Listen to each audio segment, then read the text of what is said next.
Hello everybody, good morning, Jill here. How are we all? Would you like to see the tortoise? Because I can hear him munching, he's just over my shoulder. Let's have a little look.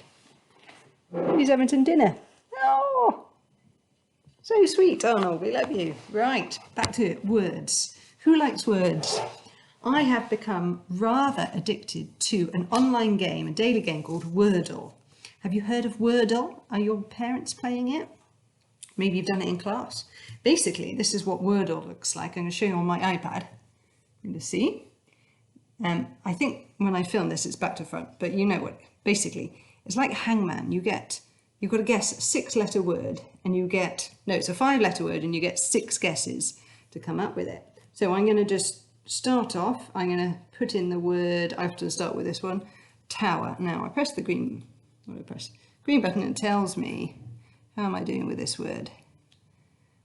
So if it goes orange, it means I've got the right letter but in the wrong place. If it goes green, right letter, right place. Grey, wrong letter. That would be like in Hangman. Okay, so it's not the word tower. So I've got a W and an R. What could we come up with? Sometimes I just try completely random.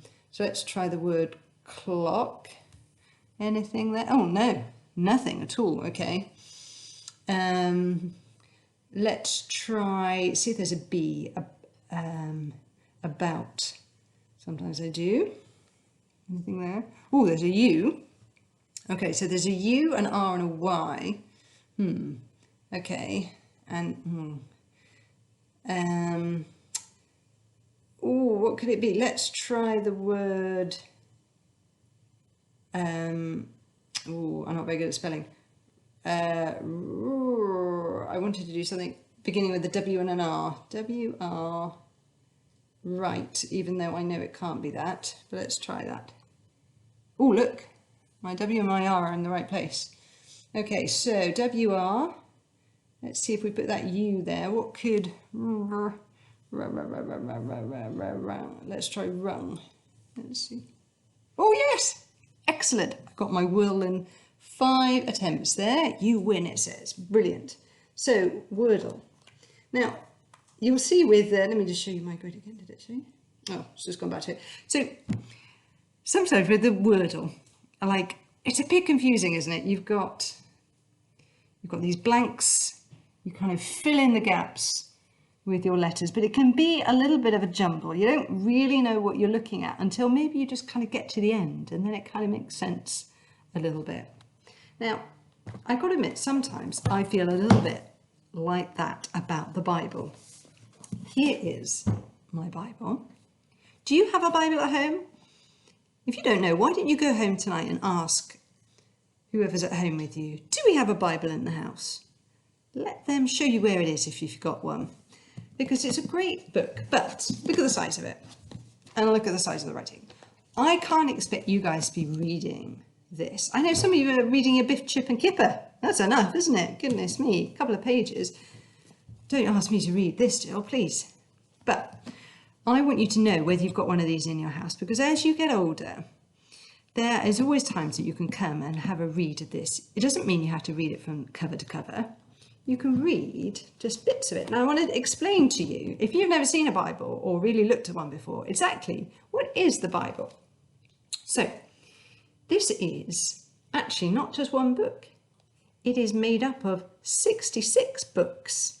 So if you can imagine 66 Biff, Chip and Kipper books all squashed together into one big volume.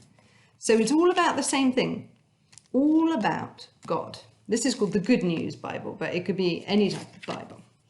And 66 different books. So you look in the contents page, that is the list of everything that is in here. Again, I think this might be back to front. But in my contents, it tells me that I've got all of these books in what they call the Old Testament, and then some more books here in the New Testament. So that's like this whole book is split into 2 parts. And the difference between part 1 and part 2, old and new part, is that Jesus features in the new bit. Everything that happened before Jesus was born comes up into the old bit. So stories like, can you think of these stories? Noah's flood, Adam and Eve, Abraham and Isaac, David and Goliath, Jonah and the whale. All those things happen in the Old Testament. And a common theme, something happens again and again in all of these different books, are the people of God hear from God, get close to God, and then turn their back on him, and he forgives them. And they go around in their circle. They do something good, they get close, and then they turn their back on him because they're selfish. They want to do their own thing, despite how good God has been to them. So this cycle goes on and on and on throughout all these books of the Bible. And then Jesus comes because God thinks this is enough. We need the new way. So Jesus comes. And then this New Testament are books about Jesus's life and about what his followers did after he died. And a lot of them are letters, writing to each other, encouragement about keeping going. So this is why it's really good to know your way around a Bible so that when you are older and maybe you just need a bit of inspiration, you want to hear what God is saying, you know where to look. So if you want to read something about encouragement, songs, we've got a whole book of songs called the Psalms, and that's roughly in the middle of the Bible. There are over 100 Psalms, and here we are. This is in Psalm 119. Your word is a lamp to guide me and a light for my path. So your word, God, your word, the Bible, is a lamp to guide me. This book really helps us to kind of guide our way through life.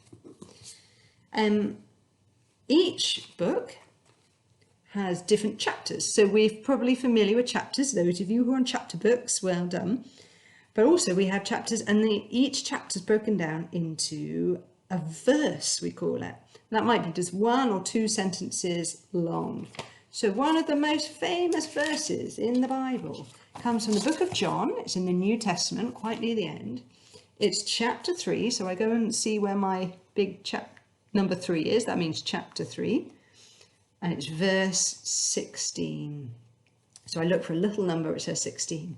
And it says, for God loved the world so much that he gave his only son, that is Jesus, so that everyone who believes in him may not die, but have eternal life, live in heaven forever with God. The Bible is great, and I honestly wouldn't be without it. I don't read it all the time. This year I've been trying to read it. I say this year, 2021, I've been trying to read it every day, and I've almost kind of got there. I'm a few days behind, but I've been reading a little bit each day.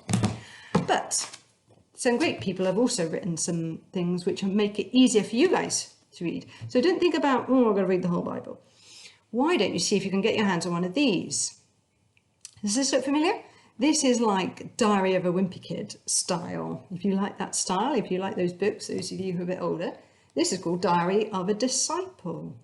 The disciples were the close followers of Jesus, and this is Luke's disciples. So in the Bible, you will find a book called Luke. And here, the wonderful people have done a nice, friendly, easy read version of Luke. Just like you'd see in your Diary of the Wimpy Kid. Big letters, books, all pictures, all the sort of making it easy for people like you, especially you slightly older ones, to read. So it's great. You can get those. You can order it online on Amazon. Very cheap. So ask if you've got a Bible at home. Find out where it is so you know where it is, what it looks like. Have a little browse just so you get get used to what it's like. You might even see something in there, which is good. Then see if you can find something which is like maybe a little easier for you to read as well. And if you haven't been on it, have a go at Wordle as well. See if you can guess the word in no more than 6 goes. Guys, great to see you again. Hope to see you again soon. Stay safe, everyone. Bye.